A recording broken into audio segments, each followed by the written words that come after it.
BBOR, Black Box One-Line Radio, coming to you from West Virginia.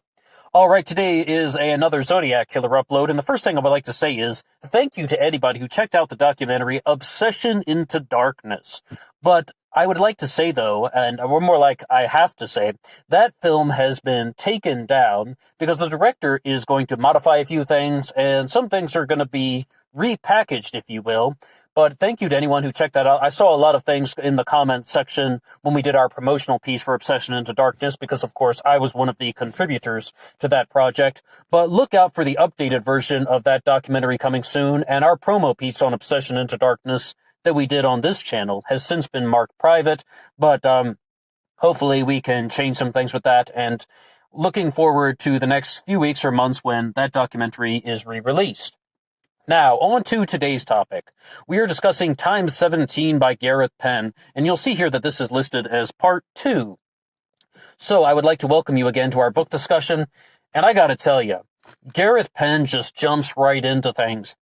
Very little background discussion on the Zodiac. I can only gather he's thinking, if you're reading this book, you know who the Zodiac Killer was, and you probably also know something about the victims. He doesn't explain these are the crime scenes, these are the incidents in Zodiac activity, and these are the victims. He just jumps right into it.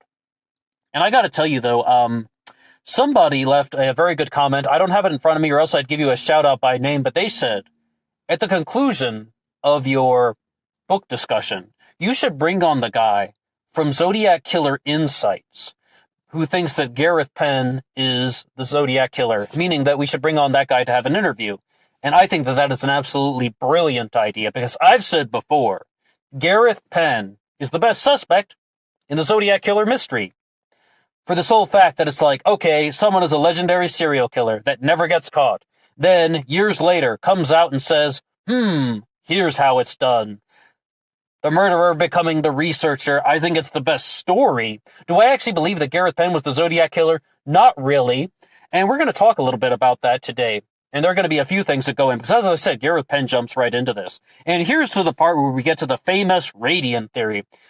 Now, I've seen some illustrations of the radians on top of Mount Diablo. The Zodiac Killer told us in a letter, put a radian on top of Mount Diablo, an angle at 57.3 degrees, that's rounded off, and that connects Blue Rock Springs to Presidio Heights. If you were to put that radian on top of Mount Diablo, one line would go to Blue Rock Springs, the next line would go to Presidio Heights, where we saw the murders of Darlene Ferrin at Blue Rock Springs and Paul Stein in Presidio Heights in San Francisco.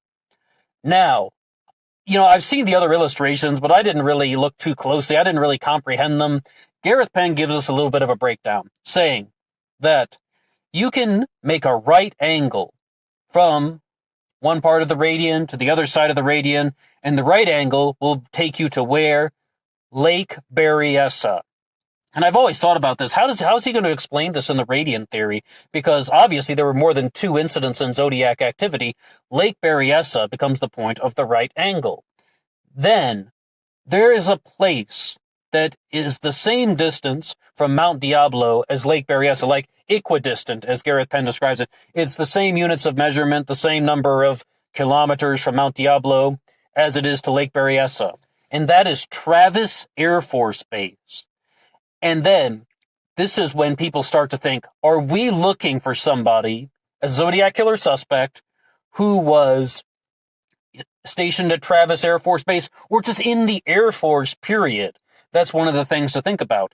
Now, if I recall from talking to Thomas Henry Horan when we did our interview, Hal Snook was in the Air Force, I believe, the person who he says wrote the letters. And after we did the interview, just talking about the Zodiac off air, Thomas Henry Horan told me that he really believed in Gareth Penn's radiant theory. He said Gareth Penn was going down the right road. Oh, that would seem to form something. And Thomas Henry Horan says right now he's trying to find and establish a link between Hal Snook and Lowry Air Force Base, because he thinks there might be a Robert Graysmith connection involved with that. But I got to tell you, though, and it really just seems that Gareth Penn became a suspect very early on. He writes it very clearly on page 28 of the book or something like that. And I am not surprised. I'm really not shocked at all that he would become a Zodiac killer suspect for exactly the reason that I laid out. It almost seems too good to be true that somebody would have this method that seems to make some sense by itself. And just to lay it all out, and then people are going to be like, wait a second, are you the Zodiac killer? And Gareth Penn does fit the age requirements. But his biggest response that he writes in the book himself, on October 11th of 1969, during the time of the Paul Stine murder, Gareth Penn was in Oklahoma at the time. So, we're just going to look for that, see if there's some explanation going on with Gareth Penn in Oklahoma or San Francisco. But I told you before, I don't think he's the most likely suspect. I just think it's a really good story. So when we're examining this, who does Gareth Penn think is the Zodiac killer? He certainly doesn't mention Hal Snook, and that's, of course, Thomas Horan's hoax theory. There's a little bit more to it than just saying that Hal Snook was the Zodiac killer. It's definitely bigger than that.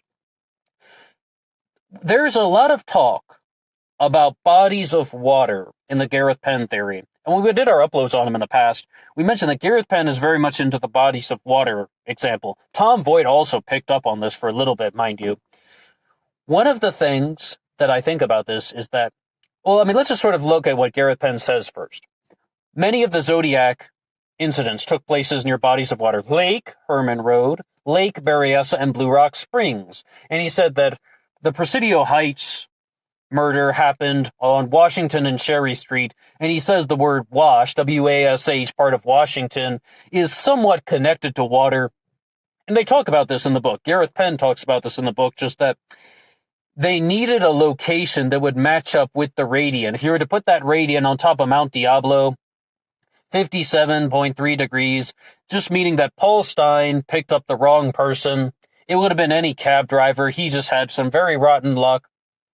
He said drive him to someplace on Washington Street, whether it's Washington and Maple or Washington and Cherry, and the person in the back seat fired the shot that killed Paul Stine, so it would line up with this radian theory, with this angle of 57.3 degrees with Lake Berryessa in the center, which is equidistant to Travis Air Force Base, meaning that it was someone from the Air Force. But then Gareth Penn begins to think, the person who's writing this stuff seems to have a very good understanding of mathematics. And the early parts that I was reading, I talked about the later parts of the chapter that I was reading just now. The early parts talk all about Morse code and how you can take numbers and turn them into words and take words and turn them back into numbers. So he really believes that there's something going on there. This brings us to Gareth Penn's suspect. You need something associated with water. But what's a way to turn letters and numbers into words and bring it all together? Water. H2O. There could be something there. How do you write H2O? HOH. 2 parts hydrogen, 1 part oxygen. HOH. So then you just began to think, well, could the initials of the Zodiac killer be HOH? And he begins to look through something. And by his own admission, the suspect that he found was named Michael Henry O'Hare, which is MHOH. And this is really where I wanted to kind of leave off Gareth Penn's research for a second, because some of the other things he's going to say that I had been reading are going to tie into the Riverside killing, and I think it would be really good to focus just on this right now. MHOH, that it could be Michael O'Hare. I don't know about that.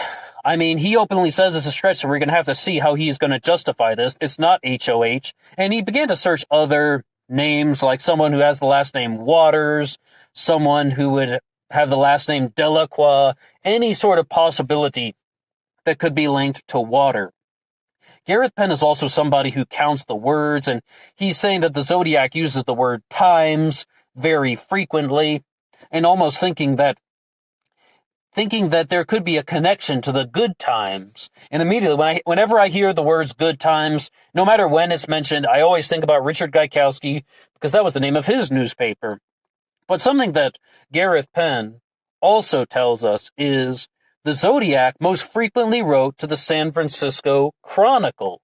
Chronicle comes from the word chronos, meaning time.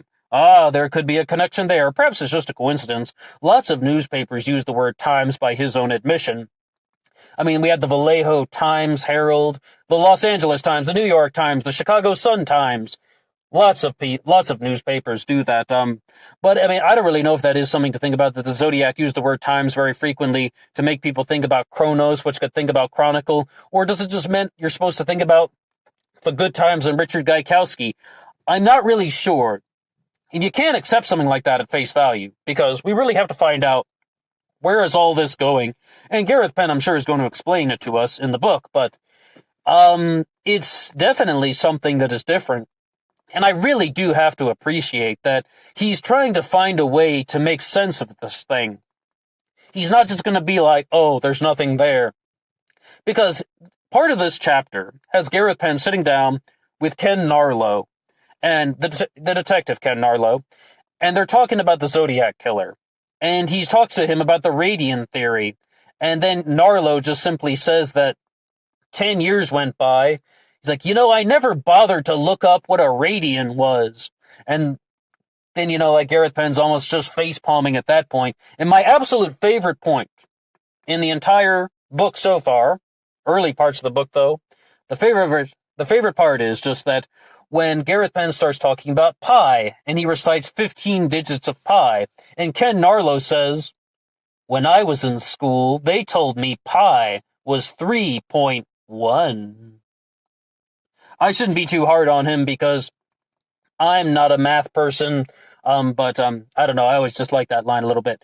Okay, though, so another person that gets pulled into this is Robert Graysmith, because for some reason Gareth Penn contacts the Chronicle when he has learned about the radian theory. I think I even felt that it was like, well, that sounds kind of bizarre move. I mean, I get he wants to talk to the police about a possible Zodiac killer solution, but he contacts the Chronicle, and then they redirect him to an individual named Robert Graysmith, who now works in the basement because of plagiarism accusations. No comment. But, and then he has a conversation with Robert Graysmith, and this is at the time when Graysmith is about to launch his book, This is the Zodiac Speaking, and he gets really nervous because he thinks Gareth Penn's about to put out a book of his own, but then Gareth Penn says that, no, I'm not planning to write a book, and as we know, Time 17 would come out later on, and then Graysmith's book also didn't come out till 1986. W. Norton did not publish the book in the long run. We aren't necessarily sure, but I'm possibly tempted. I'm tempted to even wonder if, did Graysmith think that maybe somebody would figure out that something in his book was incorrect in the original manuscript of This is the Zodiac Speaking? I'm not sure. But about that accusation of plagiarism, what happened was Robert Graysmith was accused of plagiarizing a cartoon from the Vancouver Sun. And then Gareth Penn's even talking about this with somebody. He's like, why on earth would they keep this guy Graysmith around if he was plagiarizing, like, even as a cartoonist?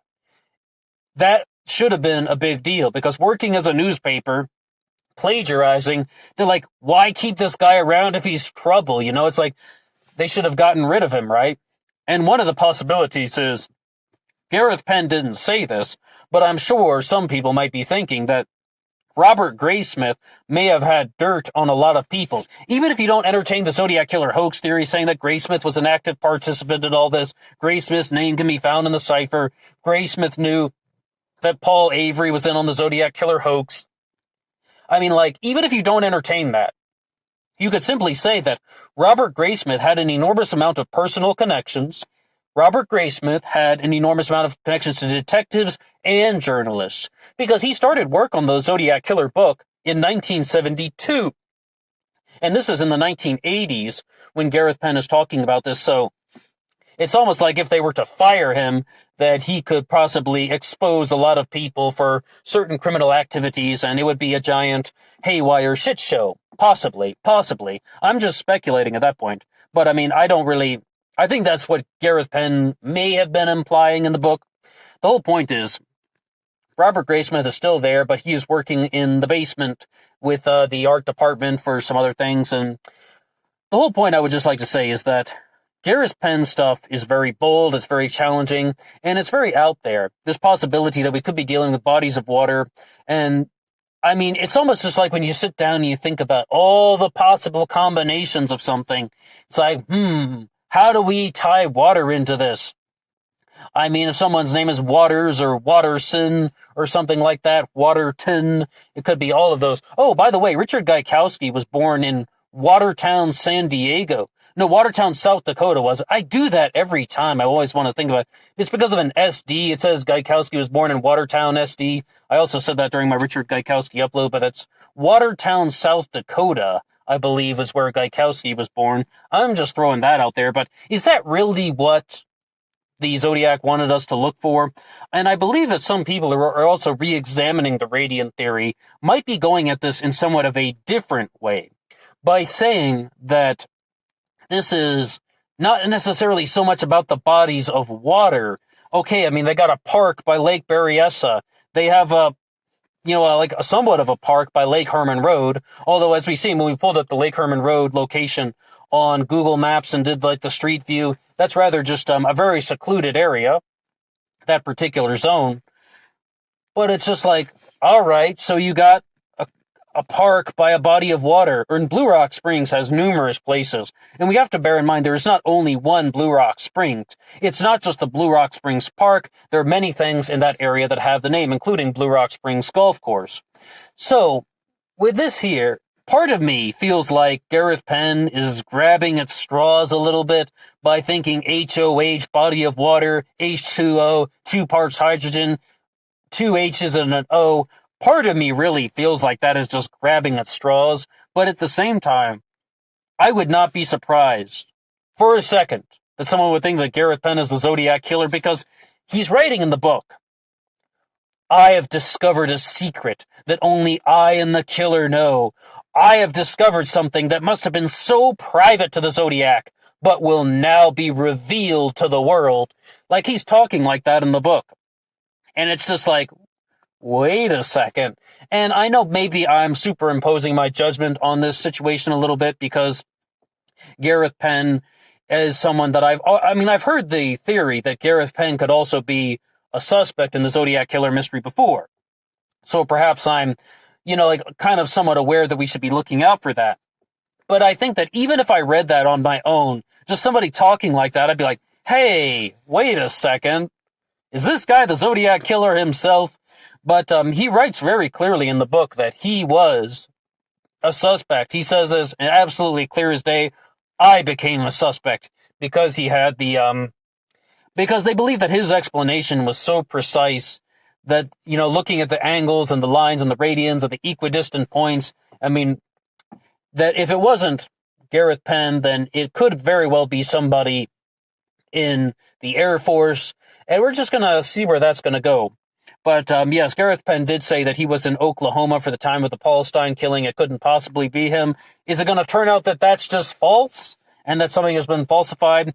I really want to hear more about Gareth Penn's explanations about Michael O'Hare, his suspect. Remember, we got Michael H. O'Hare. We have his name, and there could be some ways that this could be tied in. And another thing we didn't really get to talk about too much, because it's going to come up in the next segment. Gareth Penn is an absolute believer in the Zodiac murdering Sherry Jo Bates, and a lot of that is going to tie into words. I have read some of that part, so you'll see that a lot of it's going to tie into the word usage and the word choice used by the Zodiac Killer, and Gareth Penn is simply going to say that this could be an example of how the Zodiac is leaving signatures. And for someone who would be a PhD in mathematics, it wouldn't be as complicated as it seems. To someone who is a university professor in mathematics, or just someone who is a genius, this could very well have taken place.